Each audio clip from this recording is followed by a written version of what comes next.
Hey everybody, John Boehm here, the Let's Talk Beef podcast, coming at you today from Buffalo, Wyoming. In the last 2 weeks since I last talked to you, we've experienced a lot as a family here in the bus. We've experienced a bunch of different snow at different times, rain, wind, cold. I wasn't expecting this colder weather this soon, but it's kind of thrown a wrench in some things. But we're plugging along, getting through, and moving on. So. We were going to spend some time in Yellowstone, but like I said, we got snow there, and they closed the park on us, so we changed plans and headed over to Sheridan, Wyoming, and I was able to get the bus up and over that mountain.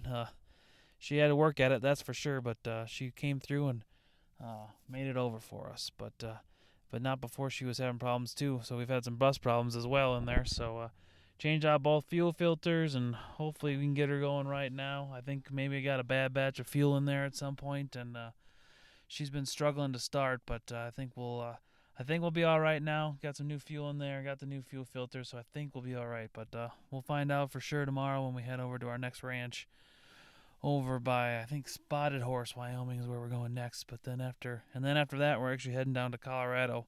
That wasn't planned. We changed plans, like I said, but this cold weather is wreaking a little havoc, and we're gonna head south as far as we can before we have to go back to Minnesota for a little while. So.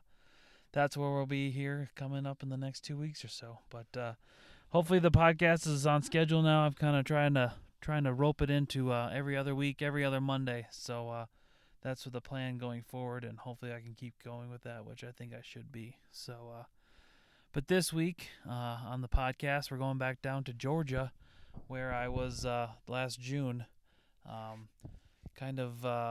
When we went down there for a family reunion, we spent some time. I was able to line up a few podcasts, and you've heard a few of them. The Creases and the Yon family were both down there. But I also got to go speak with this guy, Will Harris of White Oak Pastures. I read about Will in a magazine a couple years ago about he was having problems with bald eagles eating his chickens, and I just thought that was fascinating. And I said to myself that at some point I gotta find a way to meet that guy, and that was well before the podcast idea. But it just so happened that we were going to Georgia for that family reunion, like I said, and I gave it a shot, and he was willing to let us come over and hang out with them, and did a podcast, and we had a lot of fun. He has a very, very unique operation. It was a it was a conventional operation like most farms back then after the war, and during his time of taking it over in around 95, he started transitioning to a different way of doing things. He didn't really care anymore for that conventional method, and started transitioning to a more holistic operation, not only using cattle but using pigs and sheep and chickens and ducks and turkeys, and he uses actually 10 different species to he works through his pastures to help rejuvenate those pastures and make them full of life, and he does everything with the idea of a symbiotic relationship, and it's a quite fascinating way of doing things, and I enjoyed spending my time down there. I wish I could have spent more time down there, and just see how he really does things. But I think I think this podcast conversation was a very good overview of what they do. Will's a very smart man. He does a lot of research and thinking of how he can do things, and likes to experiment and try things and move forward. And he also goes into a bit of a history lesson for agriculture, and how he sees things and how they turned, and how we kind of went from a traditional way to a conventional way, which is now the new traditional way, and how their theme is kind of radically traditional farming, and how they've kind of made a complete circle back to the ways of how his grandfather and great-grandfather used to farm and do stuff back there. So a little bit of a different episode here today. It's not strictly beef oriented, but in the realm of know your rancher, where does your food come from? I think visiting with as many ranchers as I can that do things a little different as well is a way to broaden people's thoughts and see how things are done. And I think Will, whether you agree with him or not, he does things a little different,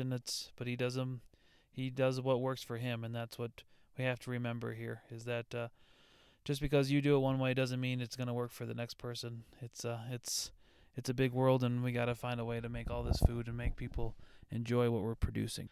I hope you enjoy this podcast. It was a lot of fun, like I said. Sorry for the audio quality. The voice stuff is really good, but Will's dog was in the background chewing on bones, and like I said, it was an early podcast, and I'm not audio savvy by any means, so I didn't really think the microphones would pick up that noise, but they definitely did. So just hopefully you can kind of drown that out a little bit and enjoy the rest of the podcast, which I think you will. Before that, I got to also thank my sponsor again, Dave Casper of Casper Enterprises. If you got any organic or all-natural crops out there that are looking a little sad, I know it's kind of fall now, so we're kind of getting into that harvest mode, but if you got any, if you had problems this year and you're looking for some answers for next year, give Dave a call. He can probably diagnose something over the phone for you just like that. So his phone number is 507-458-7659.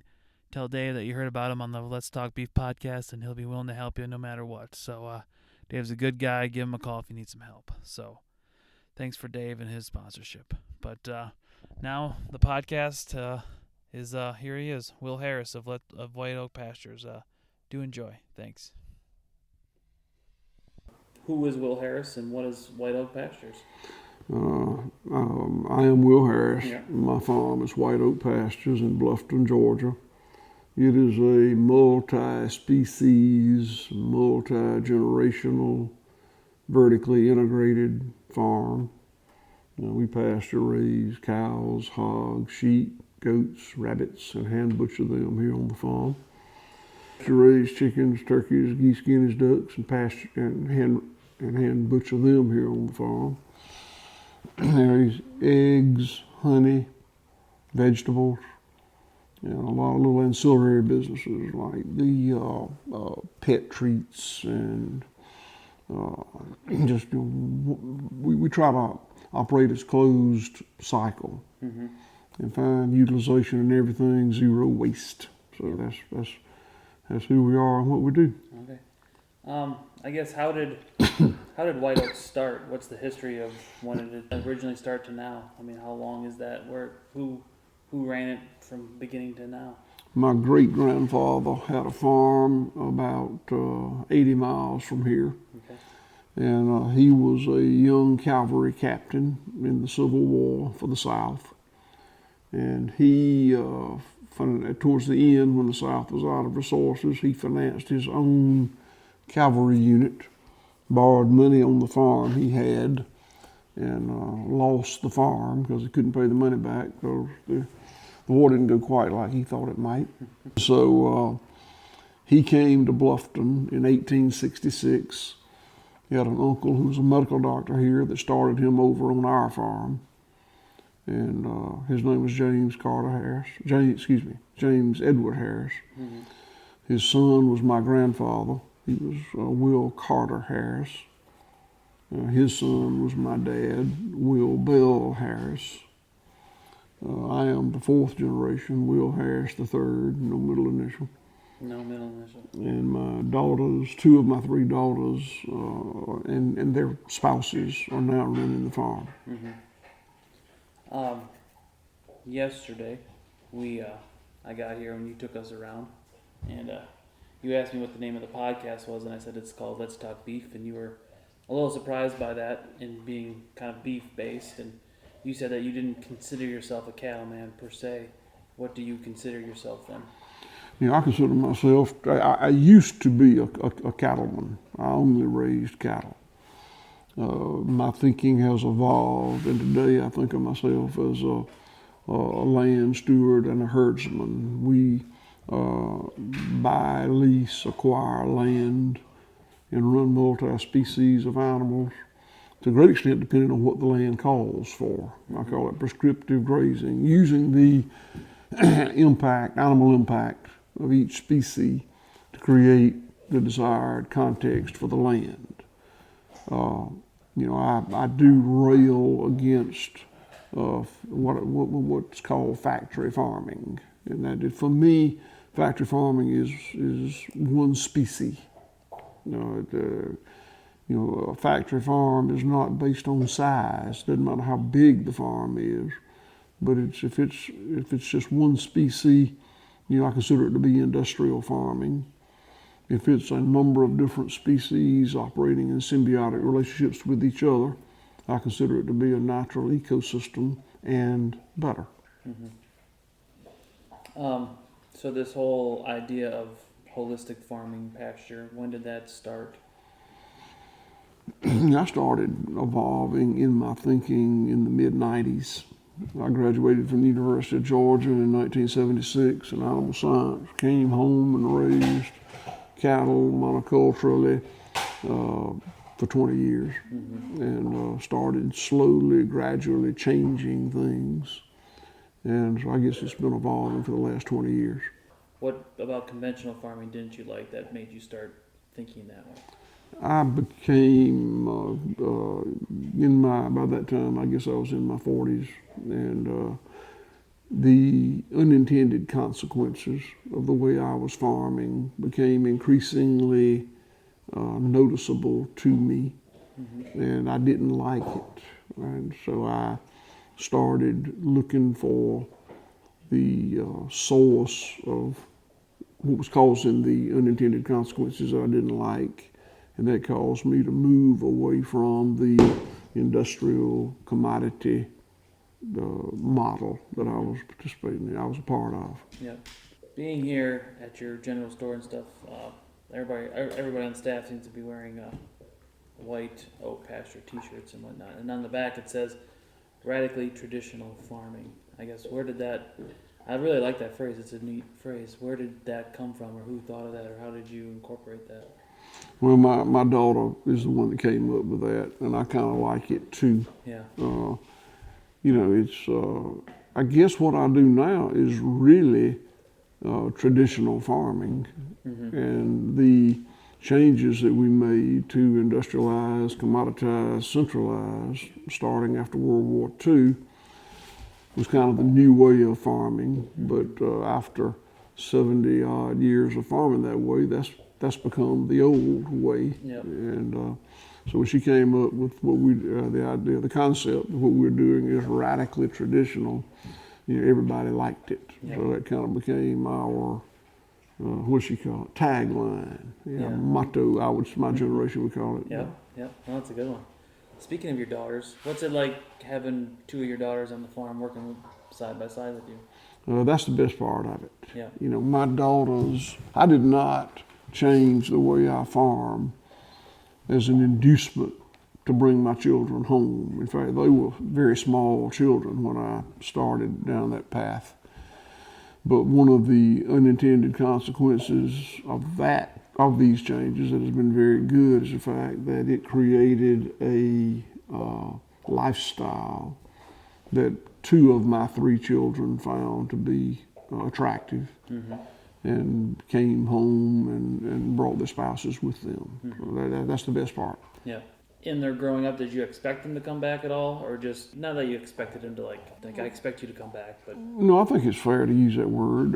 I didn't expect them to, in terms of the fact that I required them to. I guess were you surprised they came back? And I didn't expect them to. In no way did I expect them to. When you own a family business, whether it's a farm or a dry goods store, the goal, I think, is to offer your children the opportunity to come back, but not the obligation to come back.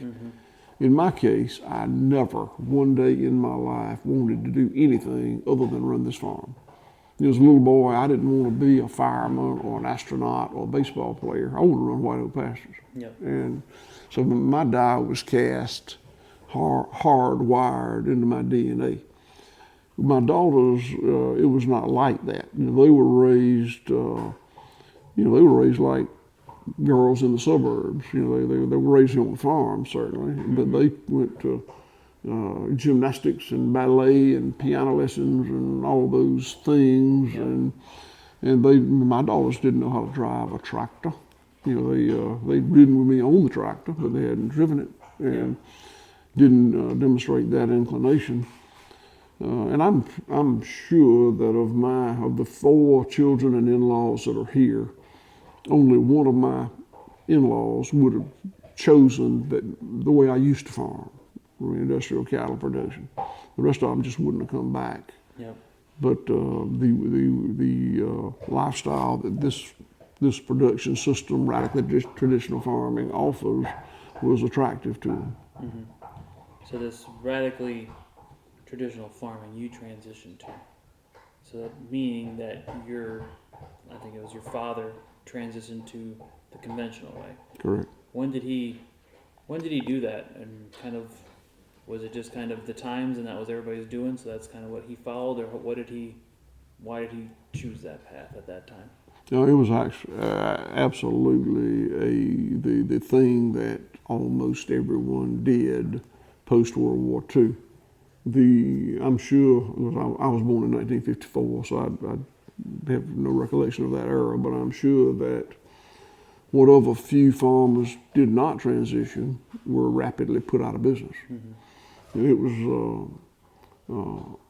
post-World War II was like a perfect storm in agriculture. Yep.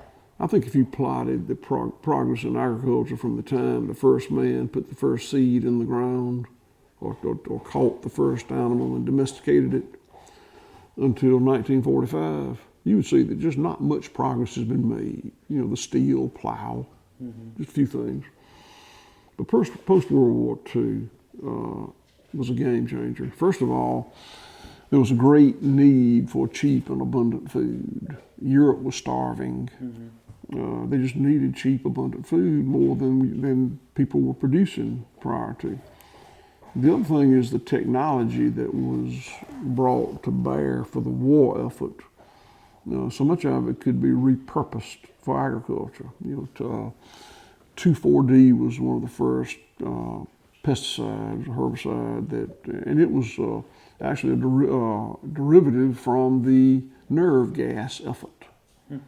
So, it opened the whole door, we call it a Pandora's box, but door for pesticides. Ammoniated fertilizer was actually discovered in the late 1800s, but nobody used it much because it was so expensive. Yep. Post-World War II, the enormous munitions manufacturing could be repurposed to make ammoniated fertilizer. So suddenly it was cheap, and Yep. people could use it, and even things like internal combustion engines. They'd been around since the late 1800s, but not many people had them. But when those country boys who'd been plowing the mule went to the European theater or the Pacific and drove tanks and trucks, got back, they didn't want to plow a mule anymore. Mm-hmm. They wanted to look into how can we go about getting a tractor. Yeah. And I can go on and on. Coincidentally, hybrid seed, nothing to do with the war effort, but it also became commonplace after World War II. So all those changes that we could call commoditization, centralization, and industrialization, we could talk all day about each one of those, was post-World War II, and it was the goal was to make food cheap and abundant, and it was wildly successful. It made food, I'm going to say, obscenely cheap and wastefully abundant. Mm-hmm. And that's the system we've been operating in for the last 80 or so years. And I think that what we've experienced for the last 10 or 20 has been a backlash against industrialization, commoditization, centralization. Mm-hmm. What was it like growing up in Bluffton? You've been here your whole life, and I'm sure it's changed dramatically. Yeah, I literally watched the town dry up. The town peaked about 1900. Again, I was born in 1954. Mm-hmm.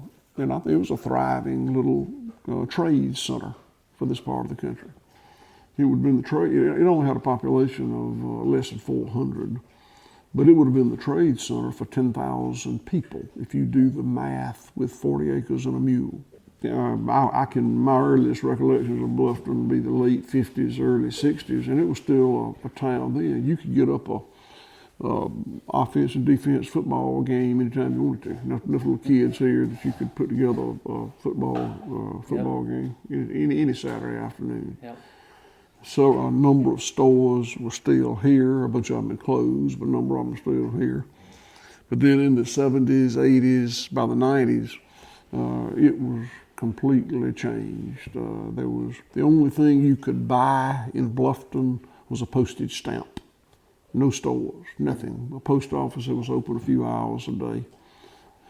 The only thing you could sell in Bluffton was a load of farmer stock peanuts in September or October, seasonal peanut buying point that was still operating at that time, and nothing else. The houses, most of them had been torn down or burned or rotted down. The few houses that were still in existence had people living in them who were basically just using up the equity. Mm-hmm. And the reason that, and I'd watched it happen and understood it to a degree, but I didn't really know why, but I do now. And here's the why.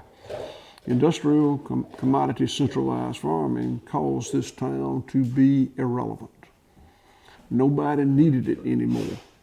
Nobody decided, let's just dry this little town up. It didn't happen that way. It's just it wasn't needed. Yeah. And when something becomes irrelevant, it atrophies to nothing. So when we changed the way we farm, I went from 3 or 4 minimum wage kind of employees to today we've got 165 employees on my farm, and they made twice the county average last year.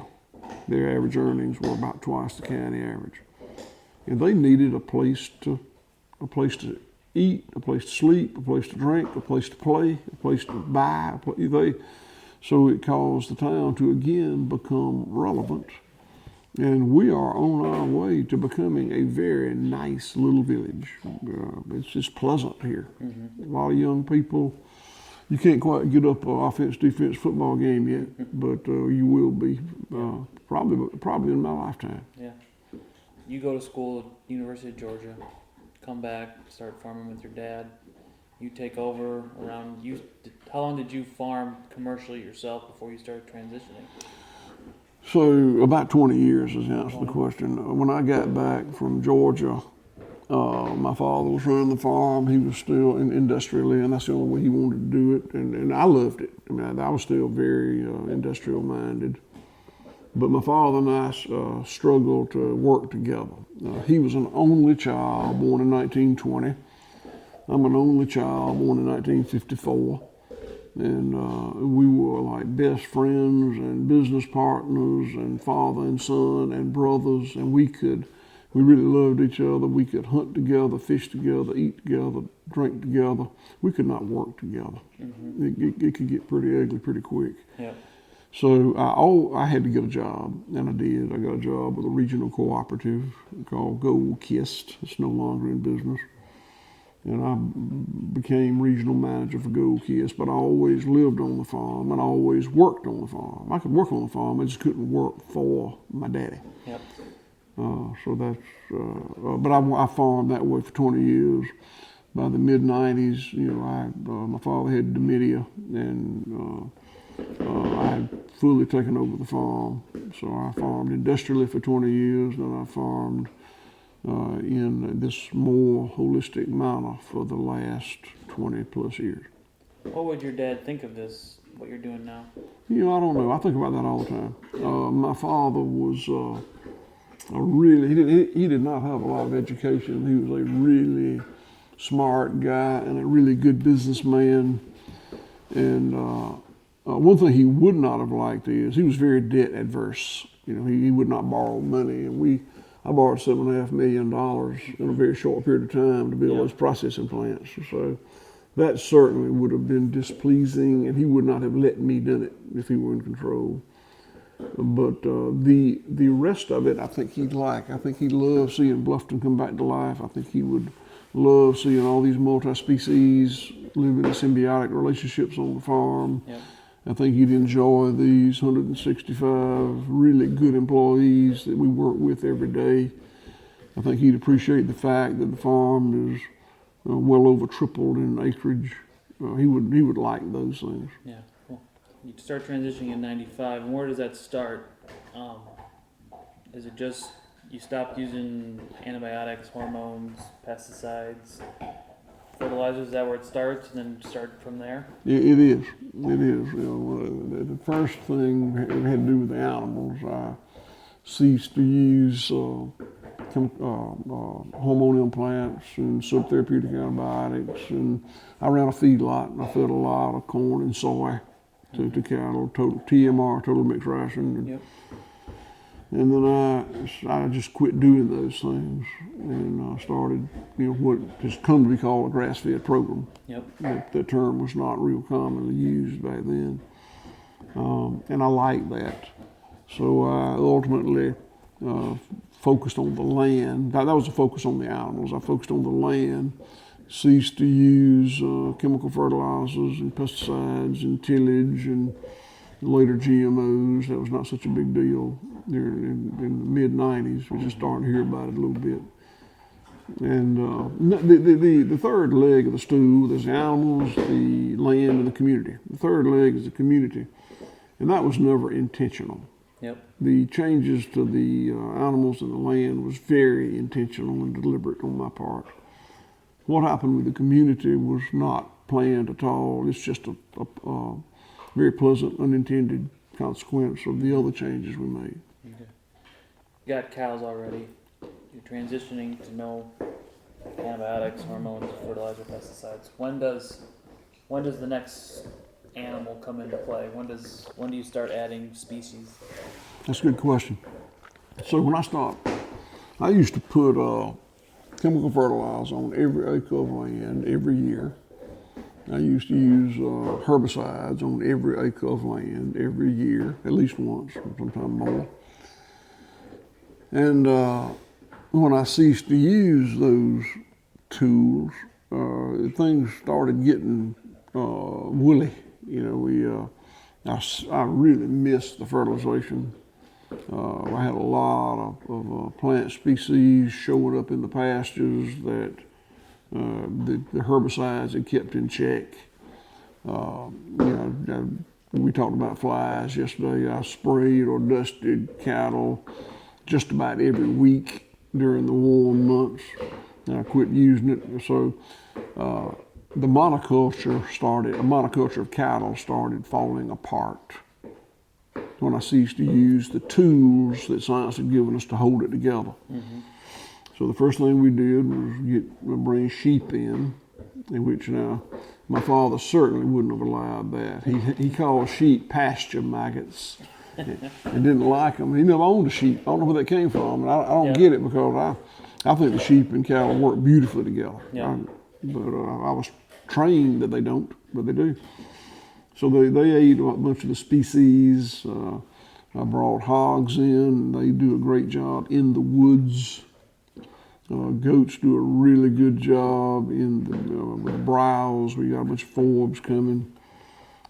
Poultry is really, it was my primary nitrogen source until I built my packing plants and started composting, but all these other species living in symbiotic relationships with each other are what keeps it together. That's what makes it work in nature. Mm-hmm. Nature abhors a monoculture. You never see a monoculture in nature. Just doesn't happen. Yep. But we humans created monocultures. Mm-hmm. I mean, you got chickens, you got geese, you got ducks, you got turkeys, guineas. I mean, I know what a guinea is, but I got no idea what a guinea is. How you want to say that? What did those species do that made it an integral part of your operation? So you mean the poultry? Poultry, basically. I mean, you got so many different. It's not just chickens. It's chickens and ducks and geese. Well, from a production perspective, you could just have one poultry species. Yep. You could just have a lot more chickens and accomplish what you can accomplish by having some chickens, some turkeys, some but you got to sell them too. Yep. So you can't just raise them and have them. Mm-hmm. So having poultry primarily provides fertility for the pastures. Having multi-species allows me to market what we raise more easily. You can sell 20 chickens, 20 ducks, 20 geese, 20 turkeys, and 20 guineas easy as you can sell 100 chickens. Mm-hmm. You can find in the markets. We discuss a lot that there's 3 legs on the stool. There is production in the pasture, which is the fun part that we all enjoy. Mm-hmm. There's processing, which is the part that we really don't enjoy because it's so capital intensive and it's so regulated, and it's just not enjoyable. Mm-hmm. And then there's the marketing side, which is just foreign to me as a farmer, and it's the part you have the least control over, in my opinion. So, and those 3 legs on the stool, it's not best 2 out of 3. Yep. They got to all come up and go down together. Yep. And the hardest part of this transition that we've made is keeping those 3 legs working together. If you can just produce the heck out of it and process the heck out of it, you can't sell it. Your stool's gonna fall over. Mm-hmm. And if you can, the same's true with any of the 3 legs. So that has been very difficult for us. Which ones affect the pasture the most that you like the best? Well, first of all, a disclaimer: we're not making money with our poultry business. Well, I mean, you're at least selling them. Okay. You're selling. Just to be clear, it's not profitable for us, and we're not getting out of it. But it is. But you have a market to sell them. We have a market to sell. So I would say that the most difficult is chickens. Mm-hmm. Chickens have become so domesticated that they just lost the natural ability to cope, and they're just not very resilient. Uh-huh. We don't use the real industrial Cornish cross, but even the heritage birds that we use are so far from the old jungle fowl that chickens evolved from, that they're just not resilient. We raise a lot of chickens because there's such a market for chickens. I think the average American eats about 80 pounds of chicken a year. Yep. So if you're going to be in the poultry business, you better raise them some chickens. Yep. We really like the waterfowl, the duck, and the geese. They are very resilient. They just make it. They eat a lot of grass. They eat more forage than the chickens. We feed all the monogastrics a manufactured feed, some Project Non-GMO grain mix that we buy off the farm. Okay. But the waterfowl eat more of the growing forage, so I'm not buying that. Turkeys are, kind of like the chickens. They're not real resilient, but there's a great market for it. So it just sort of takes all of it. What do you think of the conventional farmer in the sense of, do you think more people should be transitioning to how you're doing things? Let's be clear. I am not an evangelist. I'm not trying to get anybody to change the way they farm. Mm-hmm. I used to be a very conventional farmer. My friends and neighbors and relatives are still conventional farmers. I respect their right to farm any way they want to. I think that from the perspective of environmental impact, what we do is a lot better. Mm-hmm. I think that from the perspective of animal welfare, what we do is a lot better. Mm-hmm. I think that from the perspective of our impact in the local rural community, what we do is a lot better. But these farmers that are farming conventionally are doing what they're doing what their dads did. They're doing what the university tells them, the cooperative extension tells them. They're following what the industry tells them, Yep. and they're filling the market. They're providing for the market that's out there. Yep. The farmers are business people. They're entrepreneurs, and they've got to produce what their customers want to buy. Mm-hmm. And the fact is, there's a very limited number of consumers that want to buy food, the kind of food I'm producing. Now, the food that I produce is more expensive than commodity industrial food. The food that I produce is less consistent than industrial commodity food. The food that I produce has different flavor profile, different mouth feel, and you have a percentage of the consumers out there, and I don't know what it is, but it's small. I think it's a single digit, Mm-hmm. that wants to buy what I sell. Yep. I hear the people that are evangelists, and again, I'm not, but the people that are evangelists, I hear them say, what can we do to change the way the world farms, the world produces food? And they start talking about incentivizing farmers to change somehow, and the farmers won't make that decision. It's not within the auspices of their control to make that decision. Instead of talking about regulation to make people farm differently, and that is absolutely ludicrous. That's not going to work. Mm-hmm. If and other things that would cause farmers to change, if we change the way we produce food in this country and the world, and I don't think we will. I'll just go ahead and tell you, I don't think we're going to change appreciably. Yeah. But it's going to be because consumers demand it, and I don't think consumers, a very large percentage of the consumers, are going to demand it. Yep. I am very fortunate, in fact blessed, that I have found enough consumers to allow me to farm the way I want to farm on my farm. And I'm farming as big as I want to. I don't want to keep growing and growing and growing. This is fine. We're good right here. Yep. Good. And consumers want cheap food. The reason we've got cheap, abundant food is that's what consumers demand. And farmers, being entrepreneurs and businessmen, are going to provide for that market. Yep. Your definition of a factory farm is a monoculture, kind of one thing.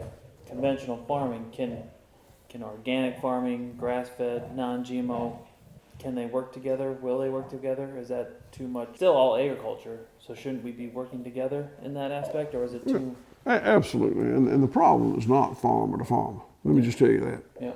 My neighbors don't care how I farm my land, and I don't care how my neighbors farm their land. Mm-hmm. It's not head to head. Well, actually it is, but it's not. The farmers didn't create that.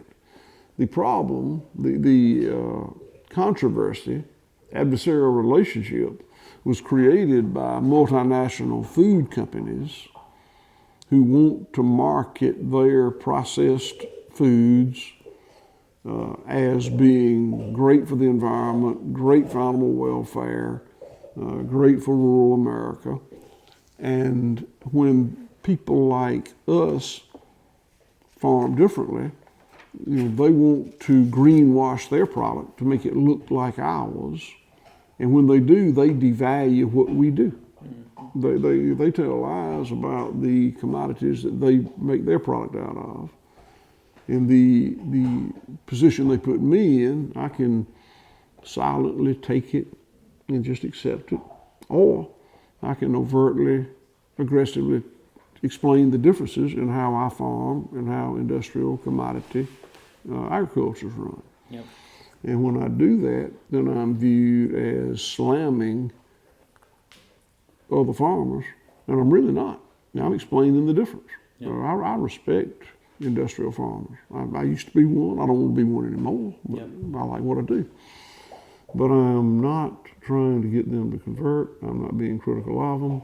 but I will aggressively explain the benefits of what I do in terms of land, animal welfare, and rural impact.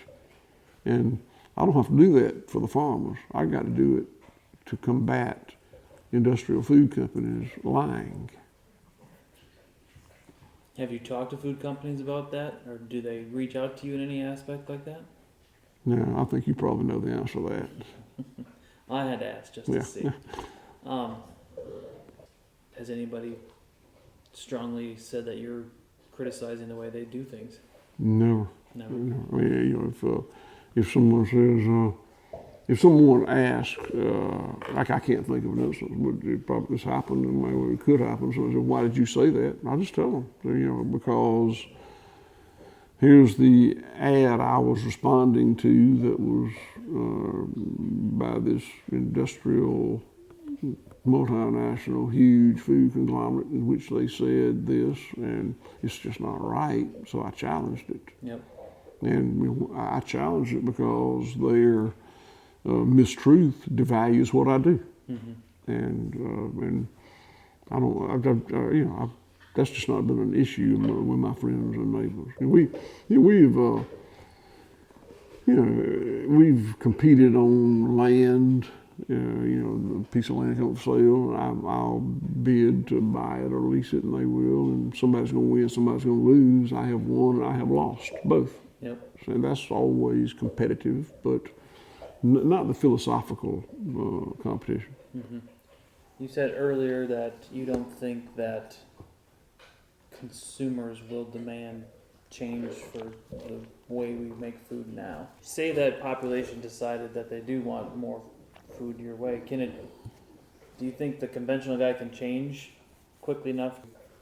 So you said, can they change quickly enough? Well, Or yeah, because yeah. I don't think they're going to. I don't think they're going to have to. Yeah. And if they did come a shift in demand, it would be very gradual. Mm-hmm. Everybody's not going to do it one Monday morning. No. Do you think consumers? The thing I see is with consumers wanting better quality food, they very much antagonize the conventional guy. The people that want more money for that higher quality food tend to think negatively towards the conventional guy and don't understand why they just don't change.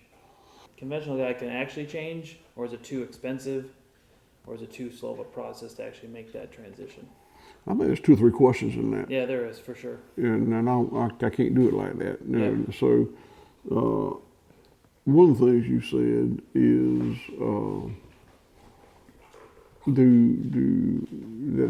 that people who want to eat food that's focused on high animal welfare or regenerative land management are critical of farmers, and I've heard some of that. Now I don't think that it's impactful. I mean, I think it's just complaining. I mean, certainly you can't control what people are going to say. Yeah, no, you can't. And for some person who is really super passionate about animal welfare or climate change to rail against industrial farmers might not be pleasant for an industrial farmer to hear, but I don't think it's hurting them in any way. Mm-hmm. Conversely, if a big food company says all our chickens are free range, we raise them in a chicken house, but they could go outside if they wanted to. Yep. That is economically damaging to people who really raise pastured poultry. Yep. Because it devalues what we do. It says this $2 a pound chicken is just as good as that $5 a pound chicken, or has just as good an animal welfare. Let's say it like that. This $2 a pound chicken was raised with just as good an animal welfare as that $5 a pound chicken, and that's simply a lie. It's not true. Yep. So that is damaging. Yep. So that answers one of your questions. Mm-hmm. I think the other question that you were asking gets back to what we hear all the time: can this kind of farming feed the world? Yeah. And Yeah, that's probably better than. And I would suggest to you that no kind of farming will feed the world with exponential population increase over and over and over. Yeah. You know, the earth has a carrying capacity. Mm-hmm. You can't put with so many people in a telephone booth. Mm-hmm. You can't put with so many people on the face of the earth Mm-hmm. without breaking the systems down. Yep. And I think that's where we're headed, one way or the other. And people say, well, we're going to destroy the earth. No. The earth's going to be fine. Don't you worry about the earth. The earth will be fine. She'll take care of herself. She bats last. Yeah. But we could discuss what system would feed the most people. Mm-hmm. And that's highly arguable. And I would suggest that my farming system will not feed nearly as many people as an industrial farming system. If you're just talking about acres. If the limiting factor is acres of land that we can farm, mm-hmm. the industrial commodity centralized system is a better system than mine. You feed a higher earth population with it. Yeah. Now, that's if land is limited. If the limiting factor is water, probably my system's better. It'll feed more people. Yeah. If the limiting factor is fossil fuel, my system's better. It'll feed more people. If the limiting factor is carbon dioxide in the air, my system's better. I feed more people. Mm-hmm. If it's the dead zone in the Gulf of Mexico, my system is better. Yep. If it's antibiotics that the pathogens are not resistant to, my system is better. And I can go on down the line a long way. Yep. The scenarios in which I think my system of farming, radically traditional farming, mm-hmm. will feed a higher earth population than what we do more commonly in this country. But if it's acres, then that's the way to go. What's next for White Oak Pastures? Where do you go from here? We love closing circles. We currently buy feed from outside for our monogastrics, our mm-hmm. chickens and our poultry and pigs. I'd love to raise all the feed myself and have a feed mill. Mm-hmm. We don't have a hatchery. I'd like to do that. We're actually thinking about putting in a fuel station. I think it'd help us for resilience. Not a great advocate of internal combustion engines, but I got a bunch of them that I use.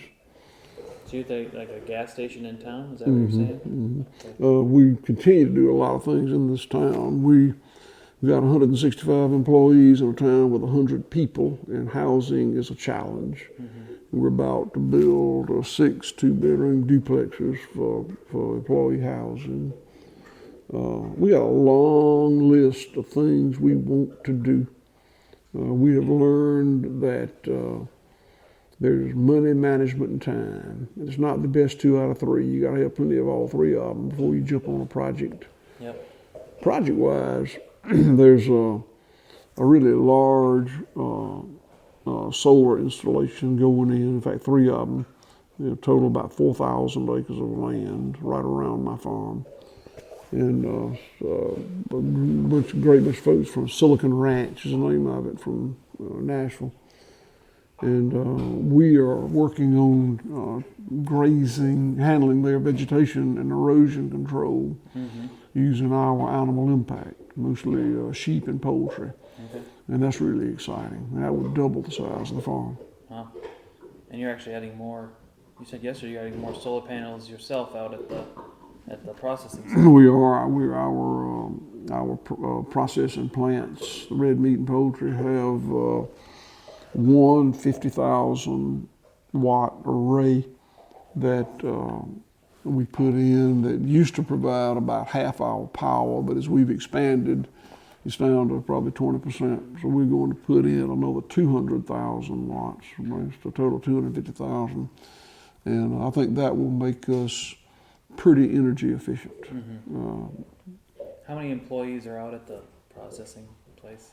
Well, people work back and forth, but generally there's about probably 25 or 30 in the red meat plant, and probably 15 or so in the poultry plant. Okay.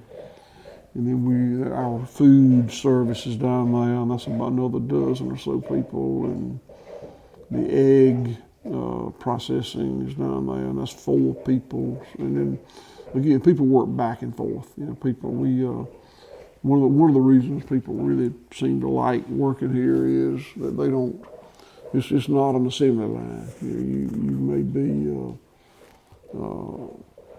slaughtering animals today and raising them tomorrow. Mm-hmm. Now there's a restaurant out there too, right, by the process, and you feed the employees there lunch every day. We do. Well, we feed. Yeah, we cook 3 meals a day, 7 days a week, Really? and employees eat for a half price down there. We're very remote here. You're right here in my office. You're 50 miles from the nearest Holiday Inn or Hampton Inn or mall or white tablecloth restaurant or. So we've chosen to be pretty self-contained. We've got lodging, we've got dining, we've got a store. That's more circles that we're trying to close. Mm-hmm. Where would Bluffton be, you think, if you weren't, I don't know if you use the word Renaissance, you're kind of changing the town here. I mean, what would it have eventually just completely died? Do you think, or I think we've seen. The answer is yes. And I think that everybody listening to this podcast has seen 10,000 examples of that all across rural America. I mean, you don't have to drive very far down a county or state road in a rural area to go through several towns that are in varying stages of being sunk into oblivion. And Bluffton had nothing. And it's a natural event, as we said earlier. It was irrelevant, so it wasted away. Yeah. Do you think, is the community that was here, are they embracing what you're doing? Are they getting involved? Do they feel that you're improving? Yeah, well, for the 100 or so historical residents here, I think all but about 2 are really pleased with what we've done. You always got a couple of naysayers that just, don't want change because they don't want change, and that's fine. Yeah. Do you think you'll eventually break the population record and get up over 400 people here? I don't know what that number is. I don't know that. Again, it's just like with the volume of my business and the population of this town. Neither one is let's see how big we can do it. Yep.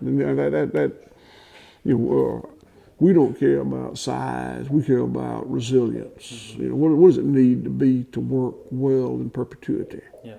And so that it's certainly not. Let's see how big we can make it. Absolutely not. We're not trying to get a prison or a nuclear power plant. No, I think that's the furthest thing from your mind. Right. I was looking at your website this morning a little bit, just looking at stuff, and you are, I guess I don't know much about it, so I'm bringing up there's only 23 of the Savory hubs. I guess what does that consist of? You're one of 23, so that must be pretty rare. Yeah, I'm not sure that 23 is the right number today, but they come and go. Yeah. But I'd say 20-something. Okay. There are 20-something Savory hubs on 6 continents. There's 2 east of the Mississippi River. That's White Oak Pastures and Michigan State University. We hubs study and practice and teach holistic management. And our holistic management consists of using animal impact to shape the land to the context that the landowner, the land steward wants it. It's called Savory Institute because it was founded by Alan Savory, who was an 80-odd-year-old Zimbabwe rancher from Zimbabwe. Mm-hmm. And he's touted as being the father of holistic range and pasture management. And he's certainly been a mentor of mine. Mm-hmm. Did you go to Zimbabwe and see his things over there? I did. My son-in-law, who manages the farm, and I went to Zimbabwe a couple of years ago. Spent about 3 weeks on Alan Savory's ranch, learning his holistic management. Mm-hmm. And I had practiced what I considered to be holistic management. I call it prescriptive grazing. Yep. I'd practiced it for 20 years before I ever heard of Alan Savory. And to be honest, I thought, I wouldn't have said it, but I thought I knew about as much about that as anybody in the world. And Yep. I heard Alan speak, and I realized that he was running circles around me. Yep. So if you can't beat them, join them. You Yep. know? So we embraced. I don't. I'm not a hero worshiper.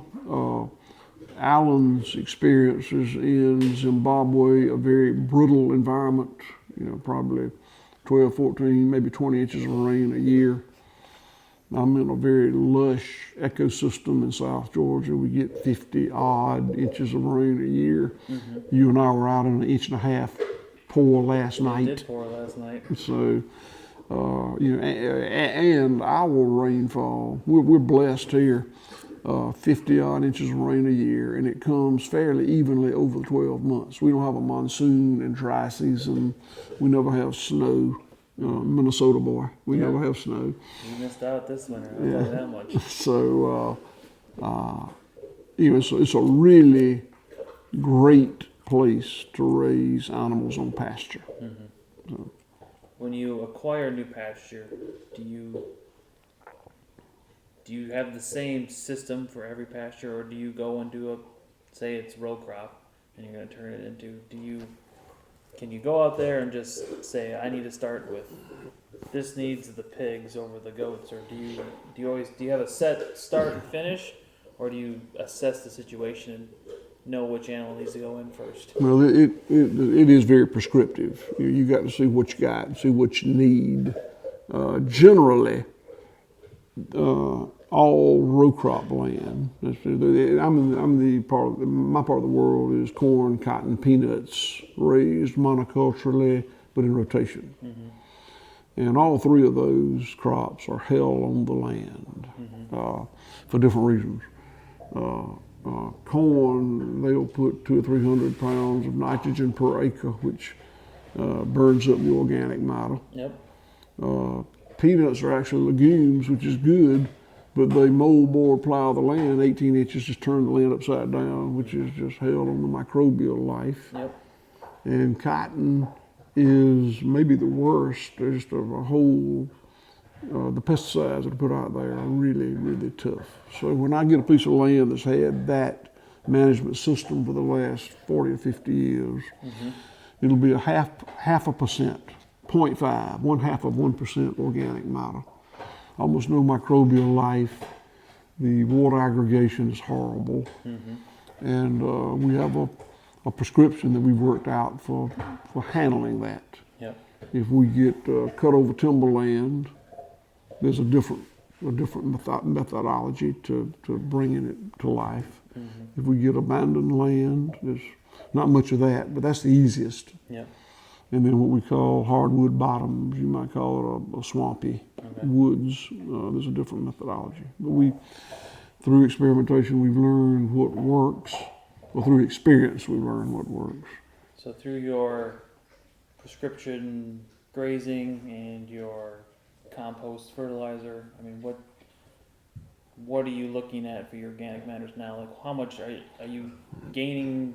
I mean, can you measure it in points per year, or how? Like, yeah, we can. In fact, we've kept up with it, and it's a fairly well. After the first couple of years, it's just hard to move the needle. mm-hmm. But after that, it starts increasing, and fairly consistently over 20 years, you can raise it to 5% organic matter. I don't know how much past that we can get. It's still going up, but I think there's a top, and I think there's a place where it levels out. Mm-hmm. But generally, if we do it right for 20 years, we can go from 0.5% to 5%. Okay. So in your prescription you obviously use cattle, and my podcast is kind of based on cattle, but you're a very unique operation, so I kind of just wanted to cover all of it. But just talking about the cattle for a little bit, kind of how do you use your cattle? How many cattle do you got? Kind of what do you do with them? I guess they're probably more of a tool for you than anything, but kind of how do you use that tool? Well, they are too, but let me say that it's the cattle are a big love of my life. And my dad was a cattleman, my granddad was a cattleman, I'm a cattleman. Mm-hmm. But they are tools for shaping the land, and they are the abundance that comes from the herd on the land provides the cash flow that operates our business. Yep. We're unapologetic about that. Yep. We keep, I think we've got a little over 1,000 mama cows right now. Mm-hmm. Cows, in my mind, are you can't use one animal species to do what you need done in holistic management. That flies in the face of the polyculture. But I consider cattle to be the most powerful single tool. Mm-hmm. And it's because they're bigger, they're heavier, they got cloven hooves, they break up the cap in the soil. They provide copious quantities of feces and urine. They're ruminants, so the feces they drop is microbially rich to move the life in the soil. Yep. So cattle, I think, are the most powerful tool.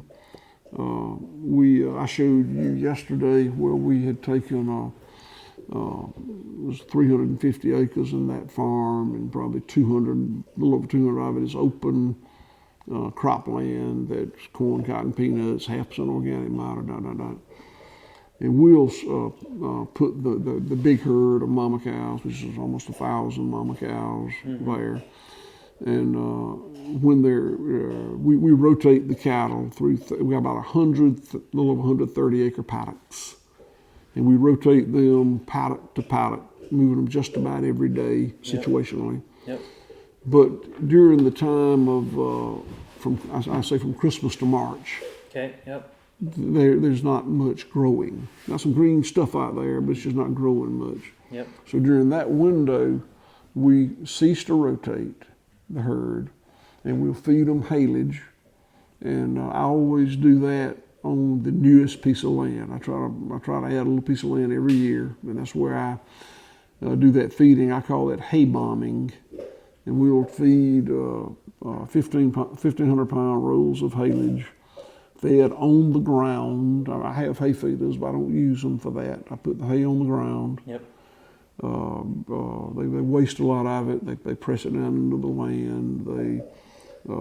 We might feed as much as 1,500 rolls during that window. So for that 4 months or so, they're on one. Well, it's not quite 4 months. Well, It'd be two and a half months, I guess. So they're on that one spot for 2.5 months. They're on that one field. In this case, it was a 200 acre field, 1,000 head. And of course, they make a mess out of it. I mean, it's just a mess. And we'll take them off. We start rotating in March, and I'll come back and overseed it with perennials. And the annual, of course, in that all that feces, all that seed that we bring in, the annual seed that we bring in with the hay, it just grows up with annuals into a lush jungle. Yep. So I flash graze it periodically during that summer, so the perennials will have a chance. Mm-hmm. And then the next year, the perennials will assert themselves. Yep. So after you hay bomb and go in and seed, are you just a no-till drill seed situation? So you're not doing any tillage or nothing, obviously. Yeah, I got a John Deere 1590 20-foot grain drill that we'll drill the seed in. Okay. No tillage. No tillage. Okay. So then, so the cows are just, it's one kind of, so you got 1,000 cows as your big herd, moving them to a different paddock virtually every day. 130 acre paddocks roughly. Mm-hmm.